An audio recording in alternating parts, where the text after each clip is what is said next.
ठीक है, एक आदमी 5,000 लोगों को मारने की प्लानिंग कर रहा है, दूसरा आदमी उन 5,000 लोगों को बचाने की प्लानिंग कर रहा है।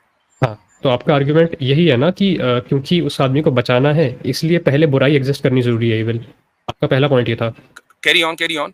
तो अगर आपका ये पॉइंट है तो सर मुझे क्या प्लीज़ आप बता सकते हैं कि गॉड क्या इस वाले वर्ल्ड में बेटर नहीं रख सकता है कि जहाँ पे ये वाली प्रॉब्लम ही ना हो, फिर उसको सॉल्व करे। मतलब पहले खुद एक प्रॉब्लम क्रिएट कर रहा है गॉड जो कि है ईविल, उसके बाद में उसको सॉल्व करने के बाद बोल रहा है, लाइक फॉर एग्जांपल किसी से सॉल्व करवा रहा है, किसी से अच्छे अमाल करवा रहा है, और कह रहा है क्योंकि अच्छे अमाल कराने थे इसलिए मैंने बुराई बनाई। लेकिन अगर वो बुराई बनाता ही नहीं तो अच्छे अमाल की जरूरत ही नहीं पड़ती, अच्छा, everything would have been like please. अब आप चूंकि हमारे वर्ल्ड व्यू के ऊपर ऑब्जेक्शन कर रहे हैं तो जाहिर सी बात है कि हम अपने वर्ल्ड व्यू के एतबार से ही जवाब देंगे। लेजी साहब जी फरमाइए।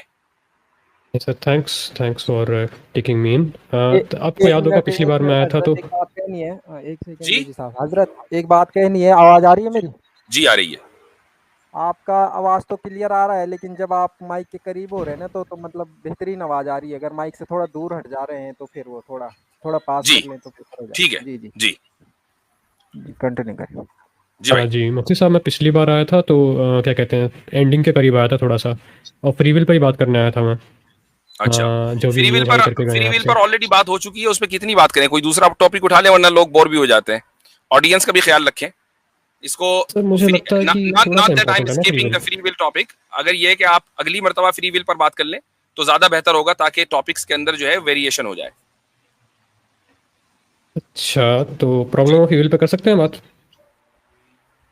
हाँ, वो भी उससे रिलेटेड है। चले ठीक है, एक अलग मसला हो जाएगा। ठीक है, ओके, गो अहेड। हाँ, जी तो सर मतलब अगर आपके गॉड के एसेंशियल एट्रीब्यूट्स में से एक एट्रीब्यूट आता है कि ही इज़ ऑल नोइंग, है ना, और he is also all good, मतलब वो अच्छा भी है, सबसे बेहतरीन है, और तीसरा एट्रीब्यूट ये भी है कि वो ऑल पावरफुल भी है। हम्म। तो अगर ये तीन एट्रीब्यूट्स उसके पास में हैं तो सफरिंग क्यों एग्जिस्ट करती है वर्ल्ड में? चौथा भी है ना, आपने चौथा क्यों छोड़ दिया? अल हकीम, ऑल वाइज। ठीक है, ऑल वाइस भी है, आप बताइए। ठीक। तो अब आपका जो एतराज है, जो बहुत पुराना एतराज है, वो आपका नहीं है। यानी आपकी दुनिया के जो लोग हैं वो, मैं समझता हूँ कि गुज़िश्ता 100-150 साल से ये मसला पेश कर रहे हैं। और द प्रॉब्लम ऑफ ईवल जो है गुज़िश्ता तकरीबन 1200-1300 साल से हमारे इस्लामिक लिटरेचर के अंदर डिस्कस होता आया है। इसका मतलब ये है कि इससे पहले भी इस मसले को कभी उठाया गया होगा।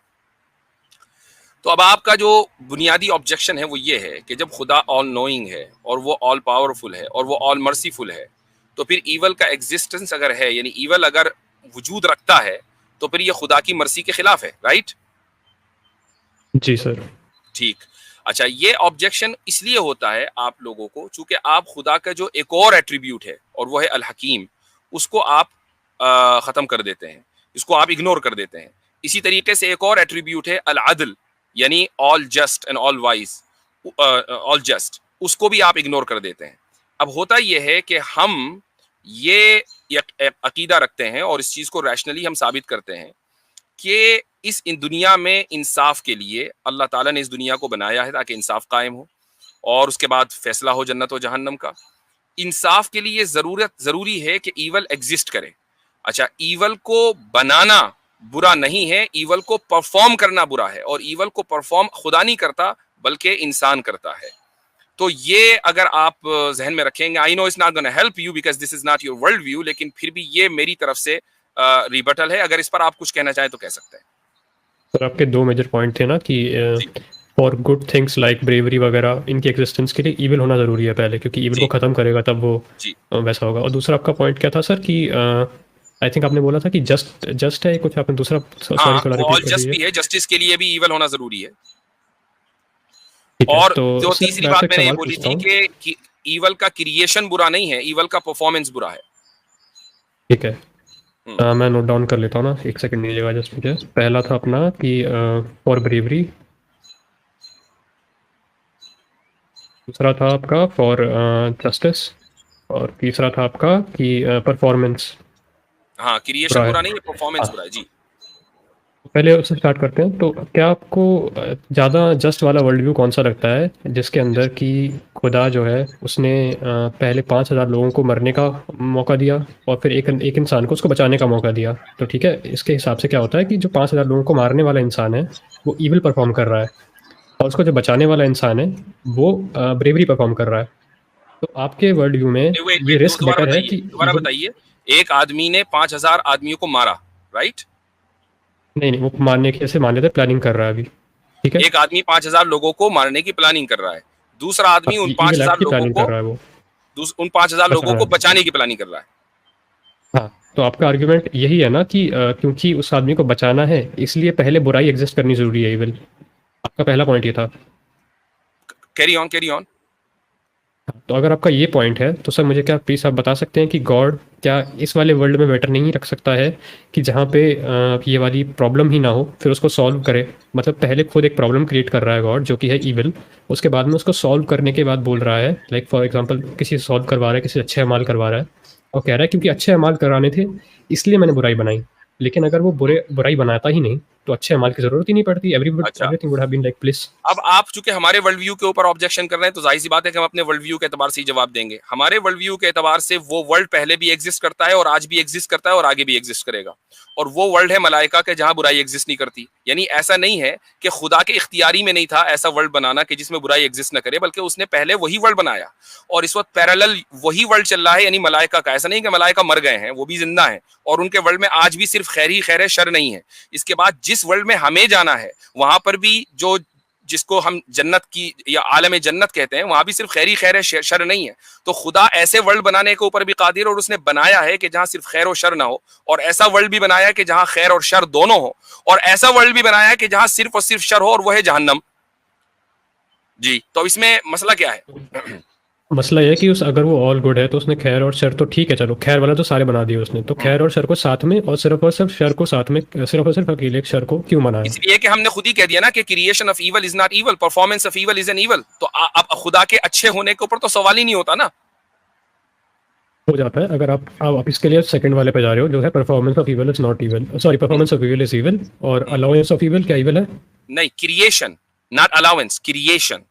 जाहिर सी नहीं बात है मेरा कि सवाल मैं कुछ किसी और है। नहीं नहीं नहीं, एक चीज मैं मेरा उसको सवाल है क्या मैं उसको अलाउंस और हमेशा एक अलाउड मिसाल है। देता हूं, मैं उसको उस मिसाल भी सामने रख लीजिएगा। और हो सकता है कि इससे पहले आपने वो मेरी मिसाल सुनी हो, और अभी देसी न्यू के ताल्लुक से भी वो सवाल मिसाल आई थी कि एक टीचर है मसलन, वो आपको मल्टीपल चॉइस का कोई क्वेश्चन देता है, तो उसमें अगर 4 ऑप्शन हैं तो ऑप्शन तो एक ही ठीक होगा ना, बाकी 3 जो हैं वो गलत ही होने हैं। अगर वो चारों के चारे सही हो तो फिर जो स्टूडेंट है वो मजबूर है कि वो 100% ही स्कोर करे। लेकिन अगर एक सही होगा और 3 गलत होंगे तो फिर वो अपनी सलाहियत की बुनियाद के ऊपर सही का इंतखाब करके यानी कामयाबी का मुस्तहिक होगा, बाकी 3 को भी इग्नोर कर देगा। लेकिन कोई स्टूडेंट ये नहीं कह सकता कि देखो भाई टीचर साहब को इतने बनते हैं और 4 ऑप्शन में से 3 गलत लिख रखे हैं और एक सही लिख रखा है। ये जरूरी है उस इम्तिहान के लिए कि 3 सही गलत हो और एक सही हो। हाँ ठीक है, तो आप कह रहे हो कि इम्तिहान के लिए यानी कि टेस्टिंग के लिए ये ज़रूरी है कि पहले वहाँ पे सफरिंग एग्जिस्ट कर रही है, बुराई एग्जिस्ट कर रही है, इवल एग्जिस्ट कर रहा है। लेकिन मेरा बुनियादी सवाल ये था कि क्या अलाउंस ऑफ इविल यानी कि अगर इविल हो रही है और आप उसको रोक सकते हो। लेट्स से मैं एक एग्जांपल देता हूँ कि एक वोल्केनो फटता है और उस वोल्केनो के आसपास में रहते हुए गांव 2 गांव जल जाते हैं, बहुत ज़्यादा जो बच्चे वगैरह नए नए पैदा हुए होते हैं वो भी मर जाते हैं। हम्म, ये जो चीज़ है इसका फ्री विल से ताल्लुक नहीं है, पहली चीज़ तो। दूसरी चीज़, इसका डेस्टिनी से ताल्लुक है अल्लाह की। अल्लाह के कंट्रोल में था, वोल्केनो फटा, जो होना था हो गया, लोग मर गए। आप क्या जस्टिफाई कर सकते हैं कि इस केस के बिल्कुल। अंदर ऐसा इसीलिए क्यों है, मैंने कहा अलाउंस कि क्यों है खुदा evil की की? बहुत सी सिफात में से एक सिफत अल हकीम भी है। मैंने पहले ही कह दिया था, अब ये नया, ये कोई एड ऑन नहीं है। अल हकीम का मतलब है ऑल वाइज। अच्छा, ऑल वाइज का मतलब क्या है कि उसकी जो विजडम है वो अनलिमिटेड है। समझ में आ गया? ऑल वाइज जब ही हुआ।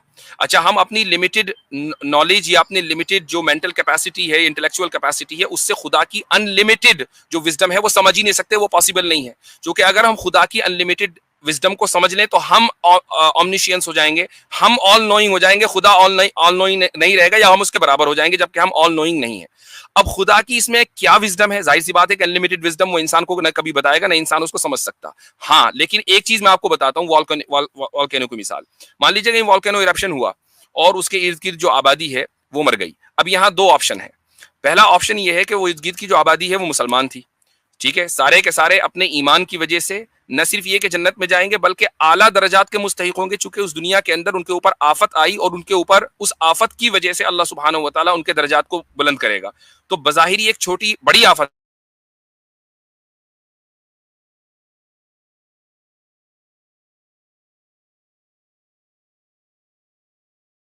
है, मुझे सुन पा रहे हैं?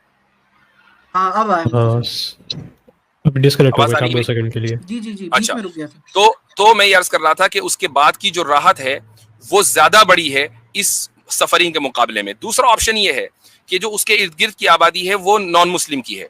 अब नॉन मुस्लिम में दो तरह के लोग हैं। पहला ग्रुप वो है कि जिसको इस्लाम के बारे में पता चल गया और उसने इस्लाम को रिजेक्ट कर दिया, इसको ऑलरेडी जहन्नम में जाना था, इसकी सफरिंग यहीं से शुरू हो गई, जहन्नम में तो उसको जलना ही है। ठीक है। दूसरा ग्रुप वो है कि उन नॉन मुस्लिम्स का कि जिनको अभी इस्लाम के बारे में पता ही नहीं था, या बच्चों का कि जिनको इस्लाम के बारे में पता नहीं था, उनके लिए ये मौत रहमत है कि मौत की वजह से वो सीधे के सीधे जन्नत में जाएंगे। ना उनसे सवाल होगा कि अल्लाह के रसूल कौन थे, ना सवाल होगा कि कुरान में क्या लिखा है, ना नमाज का सवाल होगा, ना ज़कात का सवाल होगा। तो बताइए उनके लिए ये जो सफरिंग है वो ज्यादा बाइस रहमत है या वो ईवल है हमेशा के लिए? ये आपके जहन में जो एतराज आते हैं वो इसलिए आते हैं क्योंकि आपने इस दुनिया की जिंदगी के बाद दूसरी जिंदगी को ऑलरेडी माइनस किया हुआ है। हमारे वर्ल्ड व्यू पर जब आप एतराज करेंगे तो उस जिंदगी को सामने रखकर सवाल करेंगे। ठीक है, पर आप ऐसा कह रहे हैं ना क्योंकि अल्लाह ऑल वाइस है तो उसने जो करा है वो सही करा होगा। आप ऐसा आपने इतना बड़ा वो जो बताई है बात, उसका बेसिक सा मतलब इतना ही निकलता है कि अल्लाह ने करा है तो सही करा होगा। हाँ, आप ये कह लें बिल्कुल, चूंकि जाहिर सी बात है कि अल्लाह के हर काम में कोई ना कोई विजडम है। जी हाँ, लेकिन ये तो उसकी एक आपकी विजडम मैंने बताया, सर्कुलर उसकी एक लॉजिक हो गया। विजडम नहीं, उसकी एक विजडम मैंने बयान भी कर दी आपको। वॉल्केनिक जो आपने मिसाल दी थी उसी की मिसाल बयान कर दी, और ये भी बता दिया कि मरने वाले कौन लोग हैं तो उनके साथ क्या होगा। जो मैंने एक्सप्लेनेशन दी है, मुझे बताइए कि मरने वालों के साथ कुछ बुरा हुआ? जिनके साथ पहले ही बुरा होना था उनके साथ मजीद बुरा होगा। ठीक है। जिनके साथ अच्छा होना था उनके साथ मजीद अच्छा होगा। जिनके साथ अभी उनको इस्लाम का पैगाम ही नहीं पहुंचा उनके साथ अच्छा ही होगा। तो बताइए इसके अंदर जो है ईवल कहां रहा खुदा की तरफ से? क्या खुदा ने ठीक है। यानी खुदा की अच्छाई में कोई कमी आई?